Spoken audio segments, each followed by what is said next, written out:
বিয়ে করে কি পাইছেন? প্রথমত একটা বউ পাইছেন, দ্বিতীয়ত সারাদিনে ফোন দিয়ে তো কেউ আগে খবর নিত না।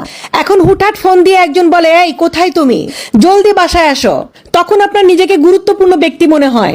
তৃতীয়ত পাইছেন একজন রাঁধুনি, আপনার পছন্দের খাবারগুলো আপনার বউ মন মতো করে রান্না করে, মন্দ বলার কোনো সুযোগ নাই, তা না হলে খুন্তির মিষ্টি মিষ্টি বাড়ি খাবেন। তারপর পাইছেন বউ নামের একটা ওয়াশিং মেশিন, আপনার কাপড়গুলো সে পরিষ্কার করে, আর আপনার উপর যদি কোনো রাগ অভিমান থাকে তাহলে আপনাকে মারবেও না, আপনাকে কষ্টও দিবে না। সব রাগ অভিমান আপনার কাপড়ের উপর লাফালাফি করে সে শেষ করবে। ও আচ্ছা, এটা লাগে তো কই 2 দিন যায় না, 1 সপ্তাহ যায় না, আমার জামা কাপড় কে লেগে যে ছিঁড়া যায়। হ্যাঁ হ্যাঁ, কে পয়সা কি গাছের পাতা, কারো ছেলে আছে তোর খবর। আল্লাহ হয়েছে কি জানা, এই মানে ইয়া কি করছো তোমার লাগে, আসলে মানে তোমার লাগে আমি মজা করছি, তুমি মনে কিছু নিয়ে না। হ্যাঁ মানে তুমি মনে কিছু নিয়ে না, আমি তোমার লাগে এমনি মজা করছি। তুমি আমার কাগজ প্রতিদিন ছিড়ালবা, প্রতিদিন যেদিন আমরা লেগে ছিড়ালবা, আমি কিচ্ছু করতাম না, ঠিক আছে?